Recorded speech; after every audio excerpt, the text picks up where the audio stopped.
Hi అండి, సత్య terrace గార్డెన్కి స్వాగతం అండి. మేము బాగున్నాం, మీరు బాగుండాలని మరీ కోరుకుంటున్నాను. అందరము బాగుండాలి, అందులో మనం ఉండాలని కోరుకుంటూ ఈరోజు ఒక రెసిపీ మీకు షేర్ చేస్తున్నాను. చూడండి, ఇది మైదాపిండితో గోధుమ నూకతో తయారు చేసుకునే రెసిపీ అండి. మైదాపిండి, గోధుమ నూక, నెయ్యి, ఇలాచి పౌడరు, షుగరు యూజ్ చేసుకుంటాం మనం. ఇగోండి, ముందుగా కేజీ మైదాపిండి, కేజీ గోధుమ నూక నేను ఒక ప్లేట్లో వేసుకున్నాను కదా.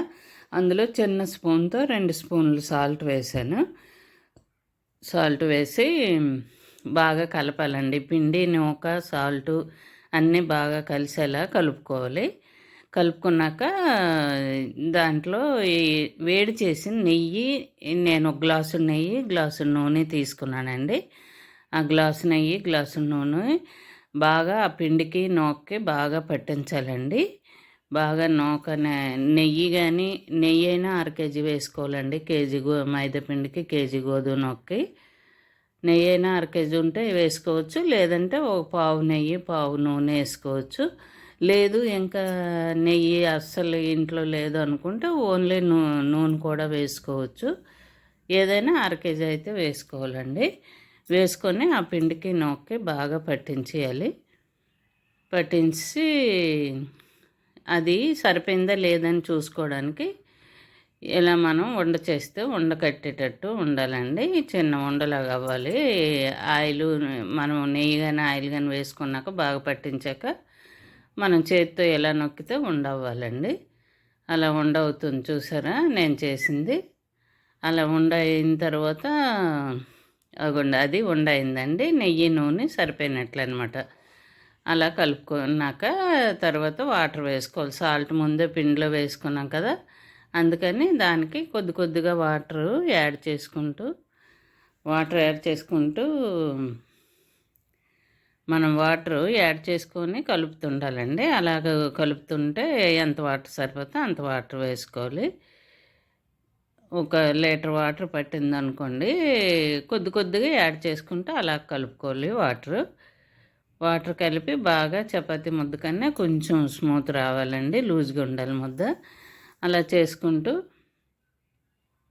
ముద్దనే బాగా మెత్తగా ఎంత బాగా కలిపితే ముద్ద, ఎంత స్మూత్గా కలిపితే అంత బాగా గుల్లగా ఉంటాయండి మురిపీలు అని కొందరు అంటారు. కొన్ని ఏరియాల్లో గోరుముటీలు అని కూడా అంటారు. ఈ రెసిపీ చేసుకోవడం చాలా ఈజీ అనండి. ఇదిగోండి, ముద్ద కలుపుకున్నాక మనం వేళ్ళతోనే దాన్ని ఒక షేప్ తెచ్చుకోవాలండి. ఆ షేప్ తెచ్చుకుంటే ఆ షేప్ చేయడం నేను చూపిస్తాను, చూడండి. అది ఒక షేప్ వస్తే షేప్ చేసుకొని ఒక ప్రక్కన పెట్టుకొని అన్నీ మొత్తంగా మురిపిలు తయారైపోయాక మనం బాండీ పెట్టుకొని ఆయిల్ వేసుకొని స్టవ్ మీద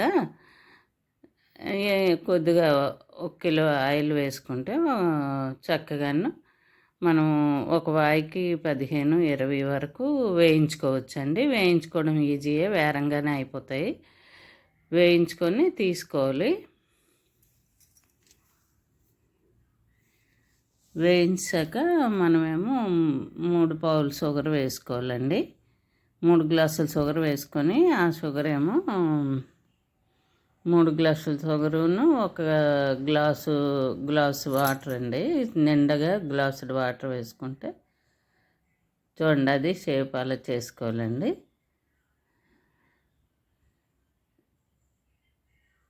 అలా వేయించుకోవాలి, గోల్డ్ కలర్ వచ్చేలాగా మురిపిలు వేయించుకోవాలి. అన్నీ వేయించుకొని పక్కన పెట్టుకొని అప్పుడు మనం కొంచెం మురిపిలు కొద్దిగా చల్లబడినంత వరకు ప్రక్కన పెట్టుకొని ఆ తర్వాత పాకం తీసుకోవాలండి. దీనికి నేను కేజీ పిండి, కేజీ నూకకి 3/4 కిలో షుగర్ వాడానండి. అంటే 3 గ్లాసులు షుగర్ వాడాను. అదేమో లేత తీగ పాకం రావాలండి. మనం పాకం 2 వేలతో చూస్తే మధ్యలో తీగ వచ్చేటట్లు ఉండాలి. తీగ వస్తే అప్పుడు అది పాకం వచ్చేసినట్టండి. ఇవి వేయించి ప్లేట్లోకి తీసుకుంటాం కదా ఈ మురిపిలు, అందులో ఏమో ఈ పాకం పోసుకుంటూ కలుపుకోవాలి. అలా కలుపుకుంటే మనకి మురిపిలు రెసిపీ తయారైపోయినట్టేనండి. ఇది చేత్తో చెయ్యడమే కొంచెం ఇది చూపుడు వేలును బొట్టల వేలుతో మనము షేప్ తీసుకురావాలండి. అదే చేసి చూపించాం కదా, నేను మా పాప కూడా చేసింది. అవి షేప్ అయితే అలా తీసుకోవాలి. ఇదిగోండి ఇప్పుడు 3 గ్లాసులు షుగర్ వేస్తున్నాను. అన్నీ వేయించి పక్కన పెట్టుకున్నాను. 3 గ్లాసులు షుగర్ వేసి ఆ షుగర్ తడిసినలాగా నీళ్ళు వేసుకోవాలండి. ఒక గ్లాసులో కొంచెం ఎక్కువ పడినా పర్లేదు.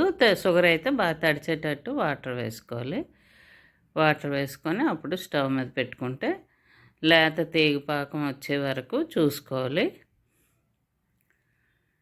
లేత తీగపాకం వచ్చాక అప్పుడు ఈ ప్లేట్లో మురిపిలు ఉంటాయి కదండి, వాటి మీద వేసుకుంటూ మనం మురిపిలు అటు ఇటు కింద అలాగూ చుట్టూ కలుపుకుంటూ షుగరు యాడ్ చేసుకోవాలండి.